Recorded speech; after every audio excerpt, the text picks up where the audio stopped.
because I know nothing about marketing. And I thought, well, what if I didn't hear from my marketing team but once a month and just needed to understand, quote unquote, that they were working on shit, which doesn't make any sense to me because I don't know what that means. But I only see them once a month and I see these numbers or this product that I'm like, yeah, I guess that's okay.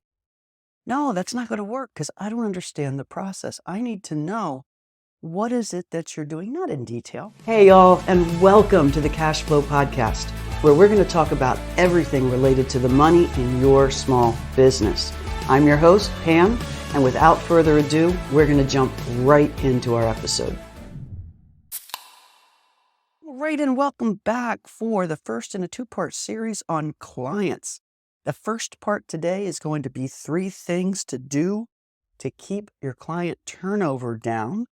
And the next episode on this same series is going to be 3 things to do in a client crisis. So let's jump right in. We all know that client turnover is a big deal for companies, whether you're a coaching company or a product company or a service company of some kind or a SaaS company. It doesn't matter. There's some expected customer lifetime, and our ideal situation is have our customer or our client stay with us for that entire journey, whatever that is.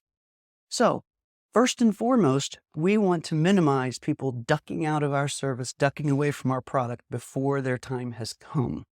Now, that's what we call client turnover. When somebody leaves before we're ready for them to come, and I would call that actually undesired client turnover.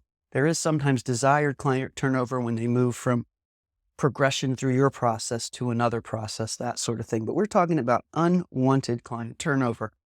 And the first thing you should know, if you don't already, is that it's much more expensive to get a new client than it is to keep an existing client, because you have to go back all the way through the marketing cycle, however long that cycle is for you and however expensive that cycle is for you. And you have to onboard all over again, get them used to your language, your terminology, your processes, how to ask their questions, how to get their product most efficiently. And with an existing client, they know all that. They're a member of the club. They're in the family. So if you can keep them, that's much easier than starting somebody fresh and new to deal with someone who's dropped off unintentionally. So we're able to keep our business much more level and also growing if we're able to minimize turnover. So what are 3 things you can do to minimize turnover? Well, the very first starts at, guess where? The beginning. Like, the song begins with ABC. If you sing, it begins with 1. Now, if you count, you begin with 1, 2, 3. I can't even remember. I'll have my guy cut that because that was a mess. But it starts at the beginning, right the minute they walk in your door. You want to overwhelm them with exceeding their expectations on the walk in the door. And I've learned this the hard way, right? As I'm sure many of us have. I've gotten a client and I've assumed they know exactly what they're going to be doing with me. Therefore, they start with me. I'm doing things the way I know is going to serve them properly, but I totally forget to tell them about it. So they're sitting out there wondering, what the heck's going on? Am I even working on their stuff? When am I going to call them? What language am I going to use? How do they pay me? How do they reach me if they need me? Who are they working with on my team? All of those things they knew nothing about. And I wondered why a couple clients didn't stay. And then all of a sudden it occurred to me, I know it sounds obvious now in retrospect, I never onboarded them. I never gave them a welcome package or a welcome call or even a welcome email that said, hey, I'm really glad you're here. Here are the next 5 things that are going to happen. And by the time we get to the 3rd one, you'll know the next 10 things that are going to happen. And by the way, here's a reference list you can always come back to. It's in an easy spot for you. Here's the person you can reach out to if you ever have any questions. All of the above. Giving them a way to know they're in your family now and how to function as they stay an important member of your family.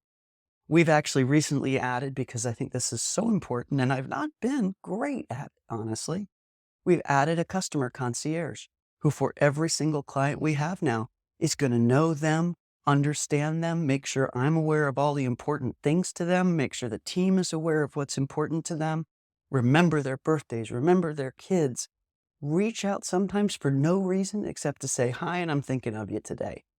and really make sure that person, every single client, feels and knows that they're important to us.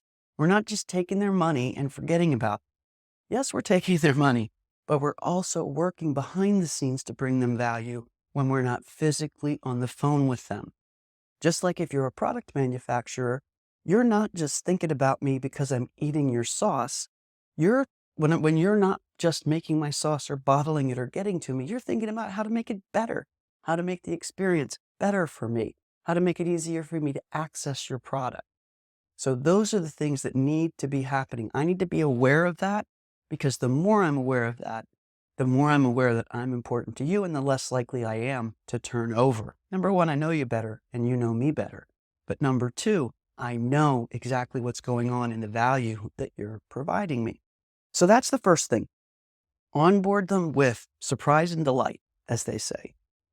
What's the second thing? I call this the their shoes statement. And I never really thought about this till recently. I'm a little ashamed of that, which is why I hesitated to say it.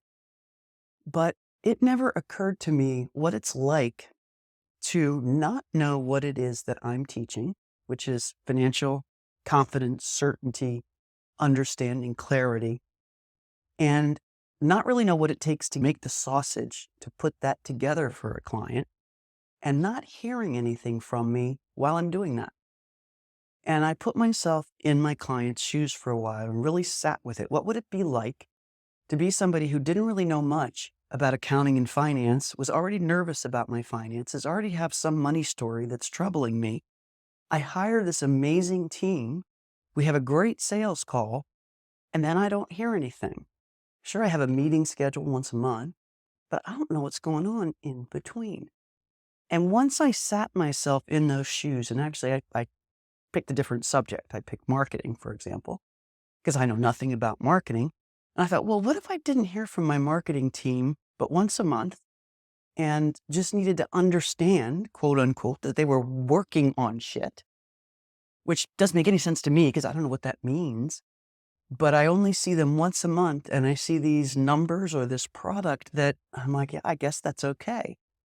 No, that's not going to work because I don't understand the process. I need to know, what is it that you're doing? Not in detail. I don't need to know how you do what you do, but I need to know, what is it you're doing? What's the scorecard?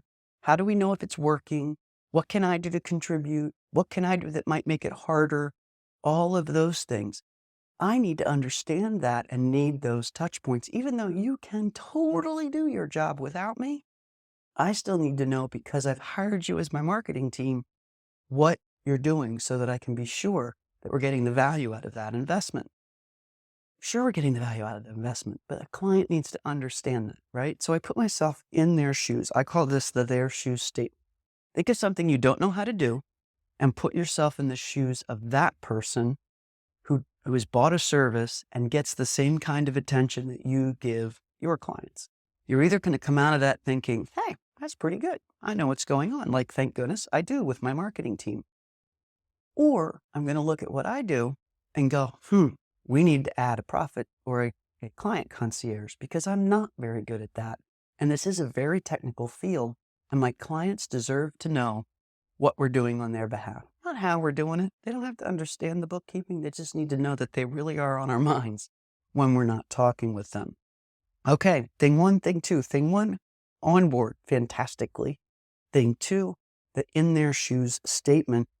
And thing three is what I've talked about in both of these first examples. If you've got the resources to do it, get yourself a client concierge. And it can be a VA, it can be a remote VA. What we're really talking about is somebody just going to touch base with your people. And sure, maybe you sell a product and you have thousands of customers. Who cares? Reach out to 100 of them a week. But reach out to your customers, touch them, let them know you're there, remind them that they're important to you. And these people often have really good ideas, like, hey, why don't we once a year spend just a little bit of money and send out a little package to every single client? Why don't we make sure we recognize their birthdays with birthday cards or Christmas cards?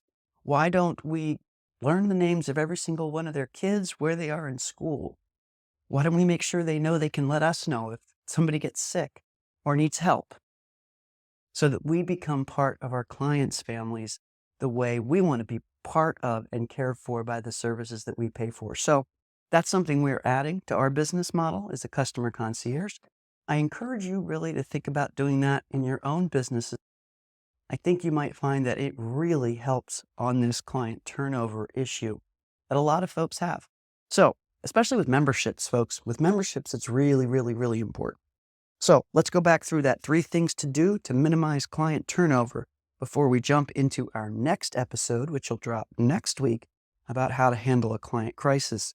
3 things to do in a client crisis. But for now, let's get that customer and keep them by number 1, overwhelming them with a beautiful onboarding experience. Number 2, giving yourself a shot at that in their shoes statement to make sure you're comfortable they're getting the attention they need. Number 3, give a try to customer concierge, somebody to truly care for your customers the way you'd want to be cared for. That is the 3 things to do for now. We look forward to seeing you next week. I hope that video was helpful, and I hope you subscribe to my channel for more information on finances in your business.